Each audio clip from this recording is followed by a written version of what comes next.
the new covenant. It's very clear in the book of Hebrews and chapter 8. కొత్త నిబంధన ఎందుకు అని మనం చూసినట్లయితే హెబ్రీయులకు రాసిన పత్రిక 8వ అధ్యాయం.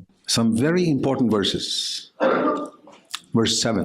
7వ వచనంలో ఎంతో ప్రాముఖ్యమైన వచనం ఇక్కడ ఉంటుంది. If that first covenant, the old covenant, had been without fault, there would have been no need for a second new covenant. ఏలయనగా ఆ మొదటి నిబంధన పాత నిబంధన లోపము లేనిదైతే రెండవ దానికి అవకాశం ఉండనేరదు. So that teaches us, the Holy Spirit himself says, the old covenant was faulty. ఇక్కడ పరిశుద్ధాత్ముడే చెప్పేది ఏంటంటే పాత నిబంధనలో లోపం ఉంది, incomplete, not perfect. అది పరిపూర్ణమైనది కాదు, అసంపూర్ణమైనది. Not that God made a mistake, no.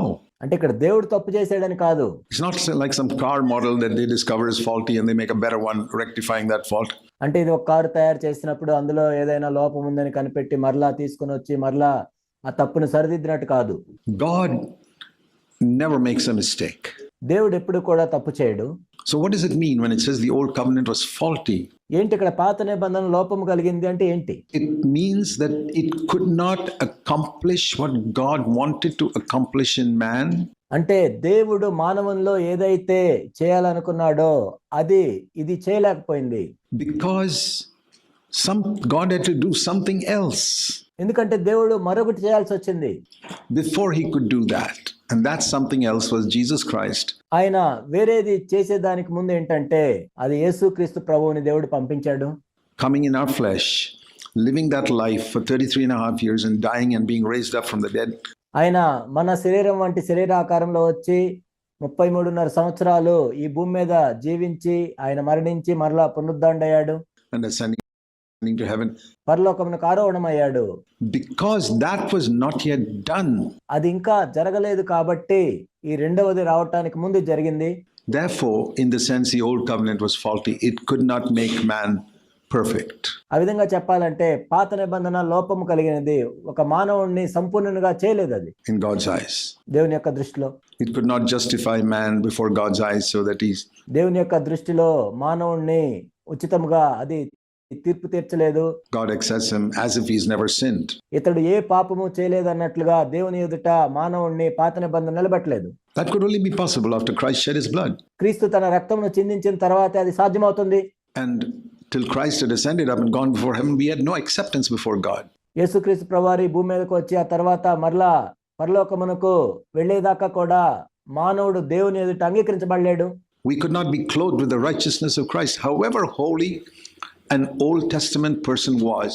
పాత నిబంధనలో ఎంత పరిశుద్ధుడైన వ్యక్తి అయినా క్రీస్తు యొక్క నీతి క్రియలను ధరించుకోకుండా పరిశుద్ధుడిగా ఉండలేడు. He could not come before God as freely as the youngest new covenant believer. క్రొత్త నిబంధనలో ఉన్న ఒక నూతన విశ్వాసి కంటే కూడా పాత నిబంధనలో ఉన్న ఒక పరిశుద్ధుడు కూడా దేవుని సన్నిధిని నిలబడలేడు. Isn't that amazing? John the Baptist, the greatest man born under the old covenant. పాత నిబంధనలో మనం చూసినట్లయితే బాప్తిస్మ యోహాను స్త్రీలు కని వారందరికంటే కూడా గొప్పవాడుగా ఉన్నాడు. Jesus said, comparing him with the weakest new covenant believer in Matthew chapter 11 verse 12. Matthew 11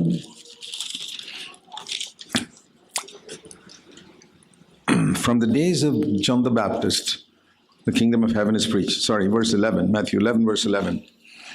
Among those born of women there has not arisen anyone greater than John the Baptist. మత్తయి సువార్త 11వ అధ్యాయం 11వ వచనం యేసుక్రీస్తు ప్రభువారు బాప్తిస్మ యోహాను గురించి ఈ విధంగా చెప్పారు. స్త్రీలు కనిన వారిలో బాప్తిస్మ ఇచ్చే యోహాను కంటే గొప్పవాడు పుట్టలేదు. అయితే ఆ యోహాను కంటే కూడా క్రొత్త నిబంధనలో ఉన్న ఒక బలహీనమైన విశ్వాసి ఎంతో గొప్పవాడు. From the first birth of Adam's child till the birth of Jesus, the last of all the human beings born till the birth of Christ. ఆదాము యొక్క కుమారుని మొదలుకొని యేసుక్రీస్తు ప్రభువారు పుట్టినప్పటి దాకా మనం చూసినట్లయితే ఈ జన్మించిన మానవులందరిలో కూడా the greatest human being born, not just the greatest prophet, the greatest human being born was John the Baptist. ఒక గొప్ప ప్రవక్త అని కాదు కానీ మానవులందరిలో కంటే ఒక గొప్ప మానవుడిగా బాప్తిస్మ యోహాను ఉన్నాడు. And he was the greatest prophet. ఆయన గొప్ప ప్రవక్త కూడా. But the one who is least in the kingdom of heaven, which is a new covenant, can rise higher than him. కానీ పరలోక రాజ్యంలో చిన్నవాడు కూడా, అంటే క్రొత్త నిబంధనలో చిన్నవాడు కూడా ఆయన కంటే ఎక్కువగా ఎదగొచ్చు. That's why the new covenant is so important. అందుకే క్రొత్త నిబంధన అనేది ఎంతో ప్రాముఖ్యమైంది. And that is why the devil has blinded the vast majority of born again believers from the new covenant. అందుకే అపవాది క్రొత్తగా జన్మించిన విశ్వాసుల యొక్క కన్నులకు గుడ్డితనం కలుగజేశాడు ఈ క్రొత్త నిబంధన చూడకుండా. I'm telling you that after having been a Christian for 60 years, having gone to every type of denomination there is. 60 సంవత్సరాలుగా క్రైస్తవుడిగా ఉన్న అనుభవాన్ని బట్టి నేను చెప్తున్నాను. క్రైస్తవ శాఖల్లో అన్నింటికి నేను వెళ్ళాను. And read every type of book and article written by evangelical Christians. Evangelical క్రైస్తవులు రాసిన పుస్తకాలు కానీ ఆర్టికల్స్ కానీ అవన్నీ నేను చదివాను. I never find some clear teaching leading people into the new covenant. మనుషులను క్రొత్త నిబంధనలోనికి నడిపించే స్పష్టమైన బోధను నేను చదవలేదు. Maybe there somewhere. I haven't read it. That's all I'm saying. బహుశా ఎక్కడైనా ఉండొచ్చేమో, నేను చదవలేదని నేను చెప్తున్నాను అంతే. I haven't read everything. నేను అన్నీ ఏం చదవలేదు. But among the widely published literature, see if you can find something that clearly explains the difference between the old covenant and the new covenant. కానీ విస్తారంగా ప్రచురించబడిన దాన్ని చూసినట్లయితే మీరు చూడండి, క్రొత్త నిబంధన గురించి ఎక్కడైనా స్పష్టమైన బోధ ఉందో లేదో. For example, many of you have been Christians for so many years. You've heard so many preachers. You've read so many books. ఉదాహరణకి మీలో అనేక మంది అనేక సంవత్సరాల నుంచి క్రైస్తవులుగా ఉన్నారు. మీరు అనేక మంది బోధకులు చెప్పేది విని ఉంటారు, అనేక పుస్తకాలు చదివి ఉంటారు. మీరు You listen to so many messages on YouTube. YouTube లో అనేక వర్తమానాలు విని ఉంటారు. మీరు Have you heard something that explained clearly the difference between the old covenant and new covenant? క్రొత్త నిబంధనకి పాత నిబంధనకి ఉన్న వ్యత్యాసాన్ని స్పష్టంగా వివరించినట్లు మీరు ఎక్కడైనా చూసారా? Before you heard it from a CFC message. CFC వర్తమానం వినక ముందు. I'd like to know. If there is, let me know. I'd like to hear it myself. ఎక్కడైనా ఉంటే చెప్పండి, నేను కూడా అది వింటాను. Why is this great truth, the greatest of all truths, being hidden? ఎందుకు ఇంత గొప్ప సత్యం దాచబడింది? That the old covenant has been abolished. That we are not under the 10 commandments. పాత నిబంధన అనేది కొట్టివేయబడింది, మనము 10 ఆజ్ఞల కింద లేము. That Jesus replaced the 10 commandments with the Holy Spirit. యేసుక్రీస్తు ప్రభువారు ఆ 10 ఆజ్ఞలకు బదులుగా పరిశుద్ధాత్మను అనుగ్రహించాడు. That we live by the leading of the Spirit now, which leads us as much higher than the law as Jesus is above Moses.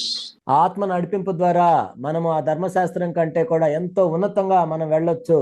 యేసుక్రీస్తు ప్రభువారు మోసే కంటే ఎంత పైగా ఉన్నాడో అంత పైగా వెళ్ళొచ్చు.